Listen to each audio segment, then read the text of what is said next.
Hola, hola, ¿qué tal? Para mí es un gusto enorme que estén en este tiempo conmigo, que me acompañen en un tema más, en un tema interesante además, que son la suma de vectores por el método analítico.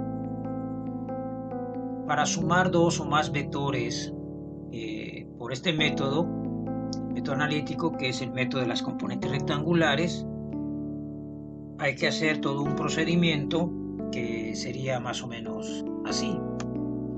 Supongamos que tenemos, en este caso, tres vectores, un vector S, un vector Q y un vector P, tres vectores, y quisiéramos sumar estos tres vectores para obtener un vector resultante, es decir, un vector que sería el resultado de la suma, un vector que va a ser lo mismo que hacen estos tres vectores al cuerpo donde estén aplicados.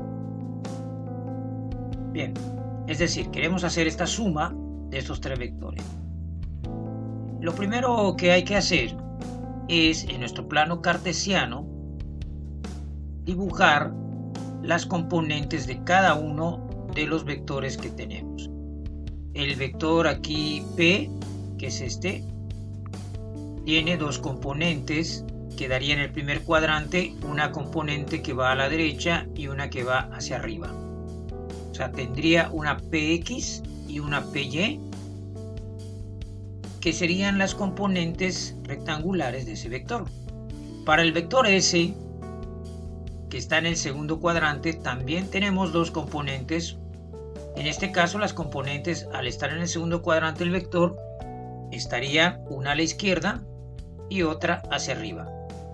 El mismo vector lo anuncia, dado de que este vector está yendo hacia arriba, por eso su componente Y va hacia arriba, y es un vector que está a la izquierda, por lo tanto su componente X también estará a la izquierda. Y su componente X se llamaría SX y la componente rectangular en Y se llamaría SY, dado que el vector se llama S. Estamos hablando de este vector. Luego tenemos aquí un vector Q, que es este, que está en el cuarto cuadrante. Es un vector que va para abajo y está a la derecha. Por lo tanto, sus componentes estarán también así. Su componente X a la derecha y se llamará QX, y su componente Y se irá hacia abajo y se llamará QY. Bien, ahora, ya hemos sacado las componentes rectangulares de estos tres vectores que están aquí en azul, y sus componentes rectangulares las hemos dibujado en color rojo. Bien, lo que sigue ahora es obtener esas componentes PX, SX, QX, o sea, estas tres. Tenemos, como podemos ver acá, tres componentes en X y tres componentes en el eje Y. Entonces hay que hacer la suma de esas componentes. ¿Cómo calculamos estas componentes rectangulares? Las calculamos con nuestra fórmula de la fuerza por el coseno del ángulo. Entonces hay que aplicar todo eso para hallar estas componentes rectangulares para poder sumarlas después. Lo mismo haremos para el eje Y. El eje Y también tenemos tres componentes, dos positivas, dos que van arriba y una que va abajo que va a ser negativa. Y entonces la suma de esas componentes nos va a dar una nueva componente que llamaremos en este caso Rx o sigma Fx. Es decir, la suma de todas las fuerzas en X. Esto significa sigma Fx. Y algunos libros lo llaman también Rx. Rx quiere decir que es la componente X de la resultante.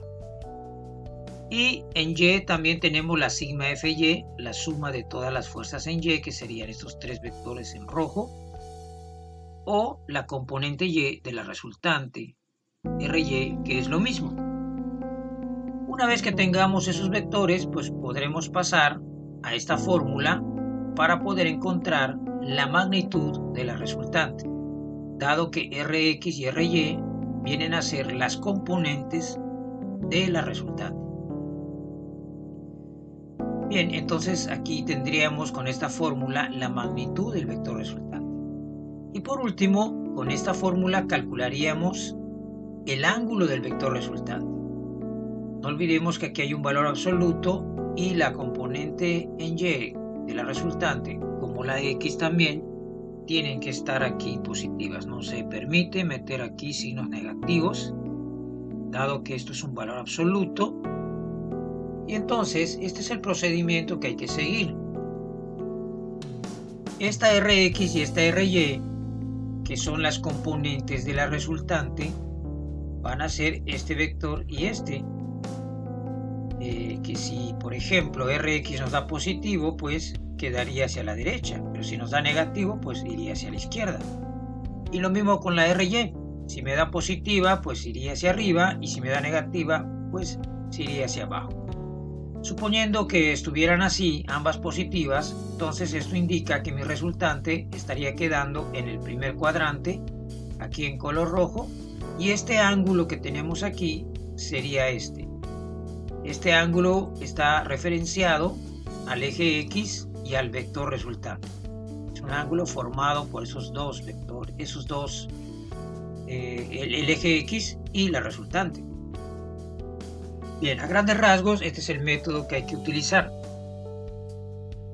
El vector resultante cartesiano, no hay que confundir, esta es la magnitud de la resultante, pero esto solo me va a dar un valor, 80 newtons, 120 newtons, pero no me dice hacia dónde va el vector resultante.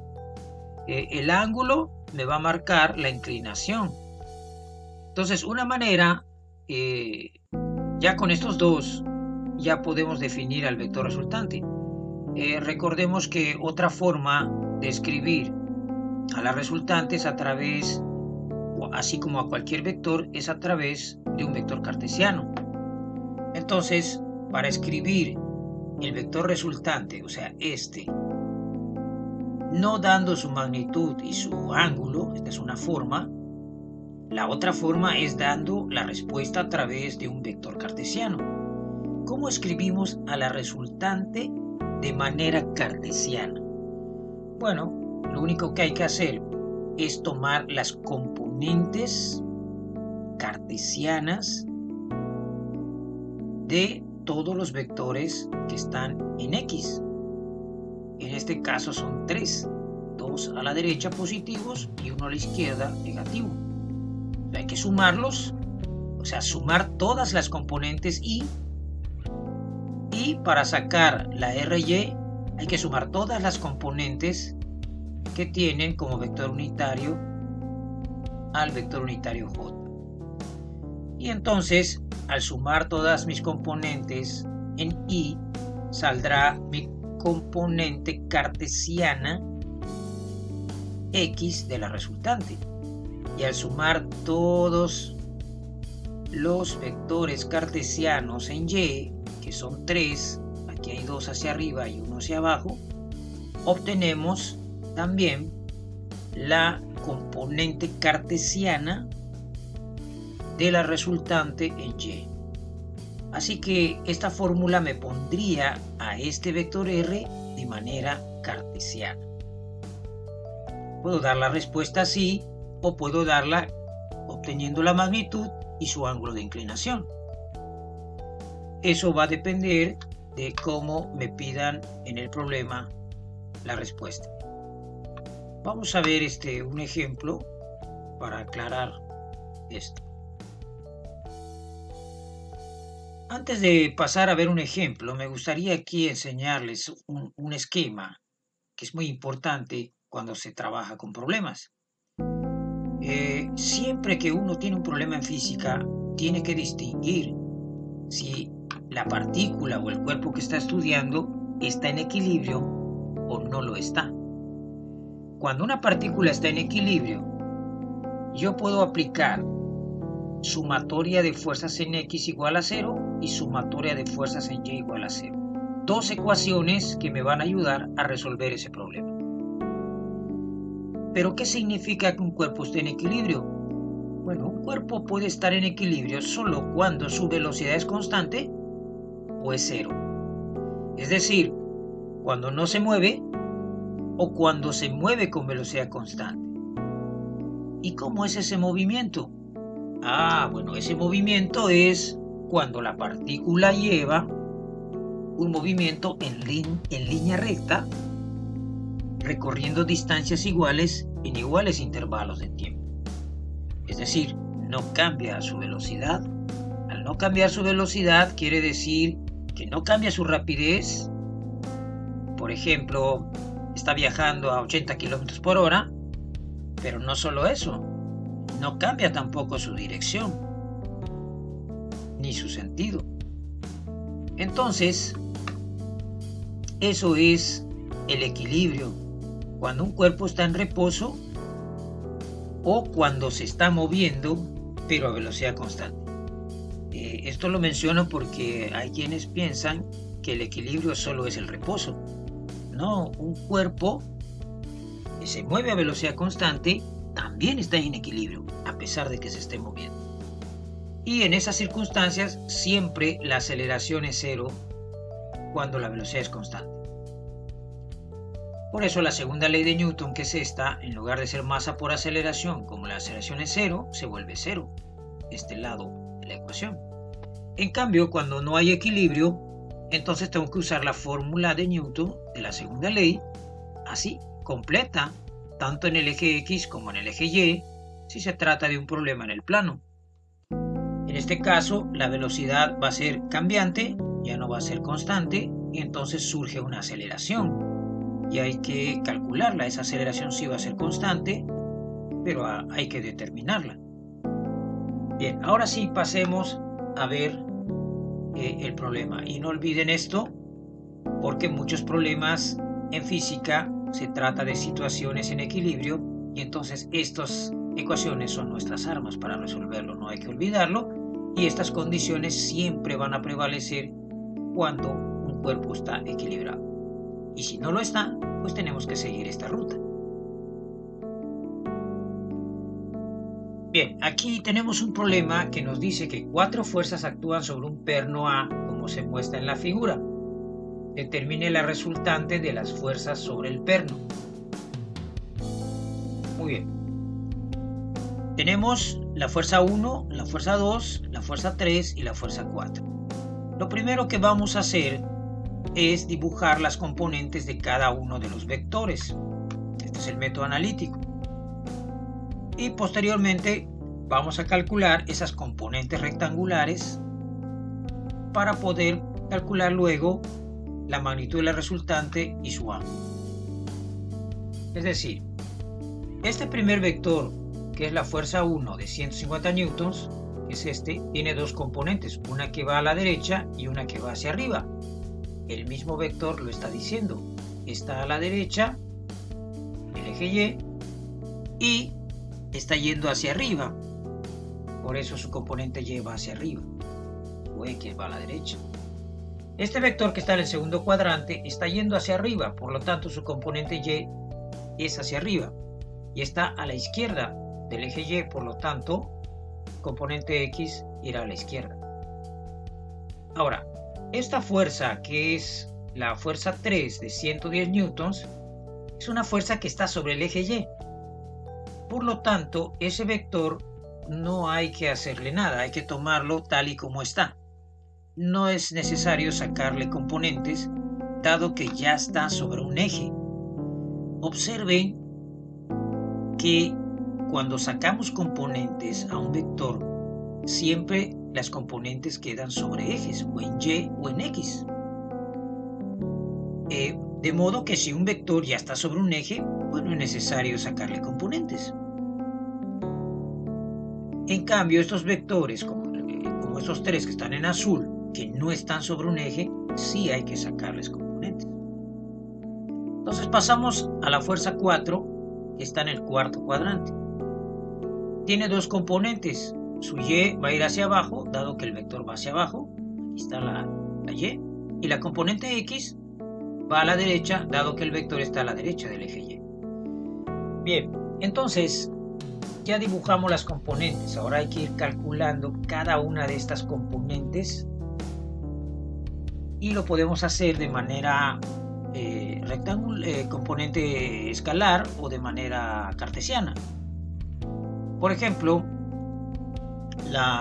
estas son las fórmulas que debemos usar para calcular las componentes escalares, y si las queremos expresar estas componentes de manera cartesiana, pues solo hay que multiplicarlas por nuestro vector unitario apropiado. Puede ser i o menos i, o j o menos j. Bien, entonces vamos a empezar con la primera fuerza, que la fuerza 1.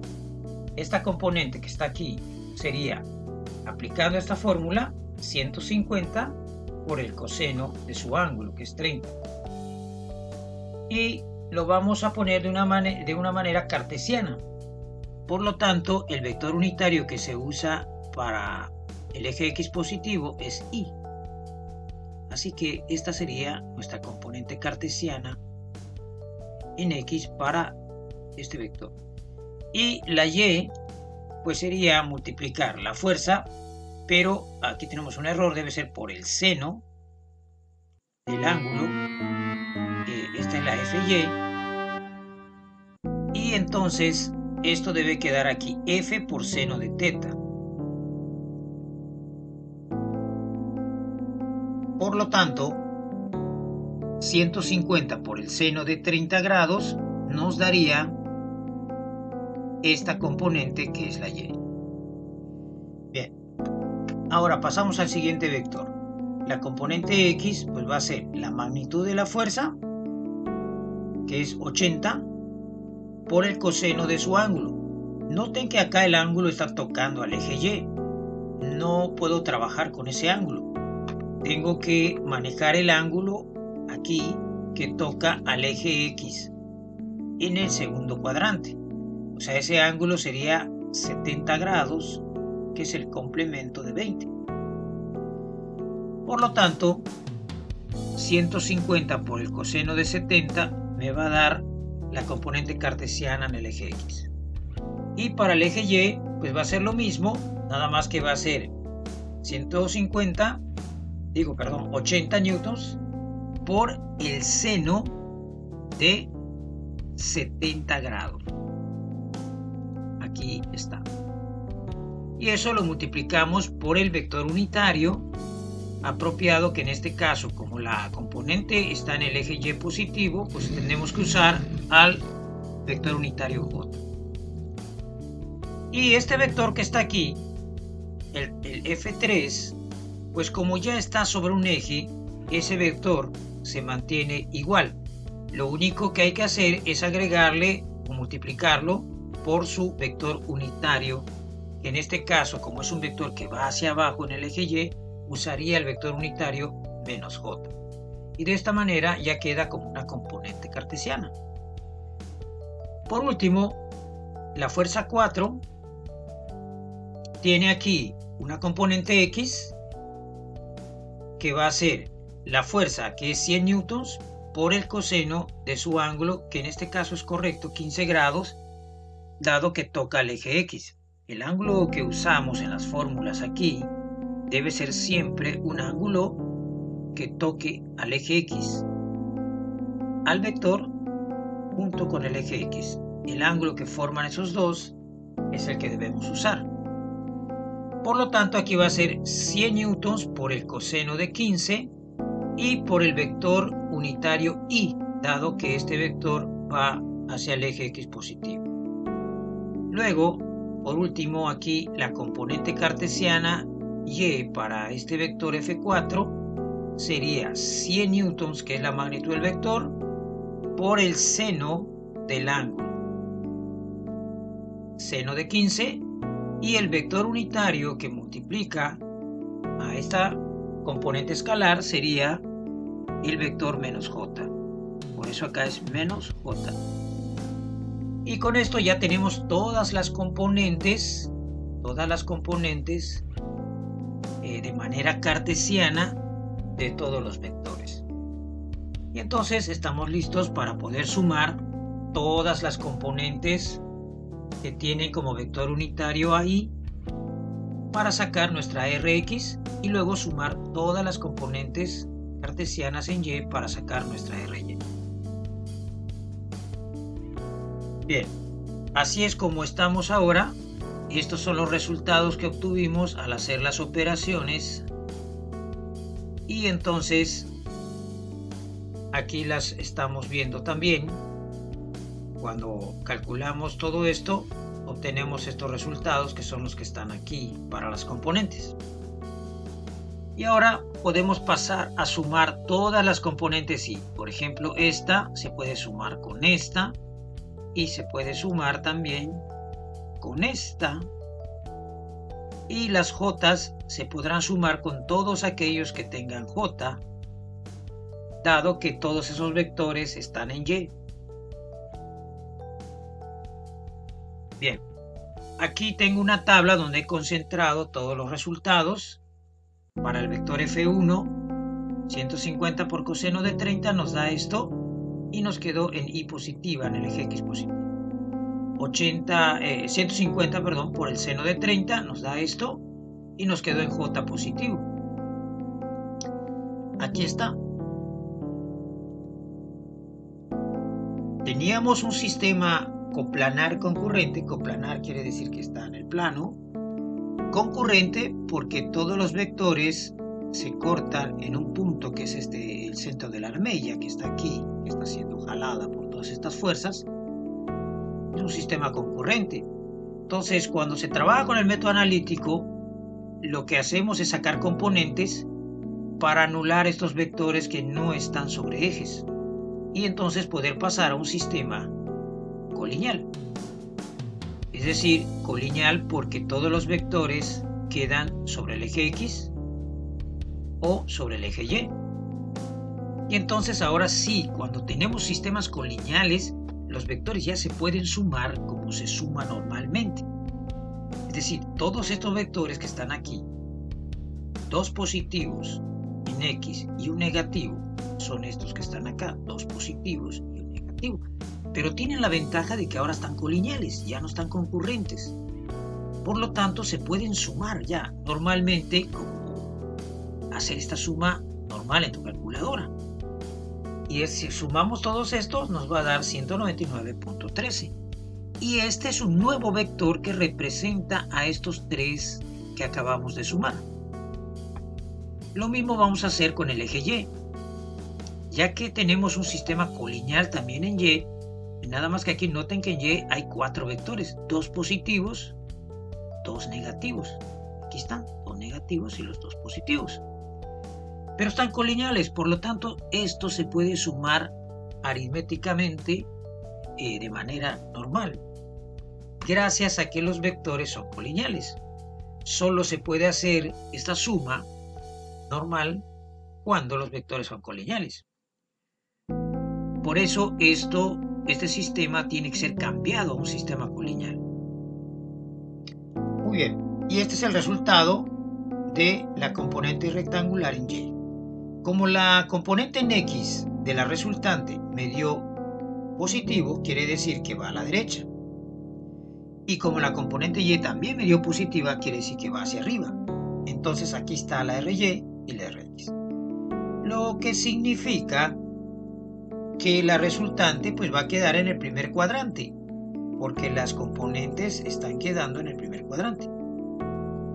Y esta, si aplicamos el método del paralelogramo de correr aquí esta componente o esta, donde se cortan, pues acuérdense, sale la resultante del origen de los dos vectores y se va al extremo de la intersección. Bien, así estaría nuestra resultante entonces en el primer cuadrante. Vamos a calcularla.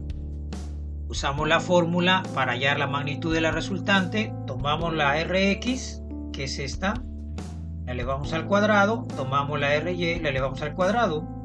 Aquí la estoy agarrando de manera cartesiana. Sin embargo, la y va a desaparecer porque y cuadrada es y por y. Y y por y, si multiplicamos un vector y por otro vector y, eso nos da 1. Se convierte en 1. Lo mismo pasa con la j. j por j o j cuadrada es 1. Así que si quieren también, pues no pongan esta y esta j, solo tomen las componentes rectangulares de manera escalar y obtendrán el mismo resultado. Al fin y al cabo van a desaparecer la i y la j y nos debe quedar aquí solo la magnitud. Muy bien, esta es la magnitud de la resultante y su ángulo lo podemos hallar con la fórmula de la tangente. Tomamos la RY es la que va arriba y la RX es la que va abajo. Recordemos que aquí es valor absoluto, no hay que poner signos negativos aquí, aunque estas me hayan dado negativo. Y al resolver esto nos da 4.1 grados. Finalmente, ya tenemos la respuesta, la magnitud de la resultante y el ángulo de la resultante. Pero si queremos expresar a la resultante de manera cartesiana, como un vector cartesiano, entonces tenemos que aplicar esta fórmula. Tomar la Rx, multiplicarla por y. ¿Por qué por y? Porque me dio positiva. Y tomar la Ry y multiplicarla por j. ¿Por qué por j? Porque dio positiva. Si hubiera dado negativa, entonces aquí usaría menos j y entonces aquí entraría mi signo negativo. Bien, y entonces este vector es mi vector cartesiano resultante. Es este vector. Quiere decir que si yo aplico una fuerza aquí de 199.13 newtons y una fuerza aquí hacia arriba de 14.29 newtons, obtendría el mismo resultado que aplicar estas 4 fuerzas que están en color azul sobre este punto de la armella. Bien, si ustedes se fijan, la resultante aquí no me da 0, ¿sí? Lo cual significa que esto no es un sistema en equilibrio, ¿sí? Sin embargo, la armella no se mueve y uno dirá, ¿por qué? Bueno, pues porque está empotrada en la pared y la pared va a ejercer una fuerza también jalando a la armella, que es la reacción por tercera ley de Newton, y esto hace que esto quede en equilibrio. Hay una fuerza opuesta a la resultante que se llama equilibrante, que está aplicando la pared sobre la armella. Y eso equilibra a la resultante. Entonces sí es un sistema equilibrado, porque existe la equilibrante. Si la equilibrante no existiera, si esta armella no estuviera empotrada, pues entonces sí saldría disparada y no habría equilibrio. Muy bien. Espero que les haya gustado y que me regalen un like. Nos vemos en un próximo video. Gracias.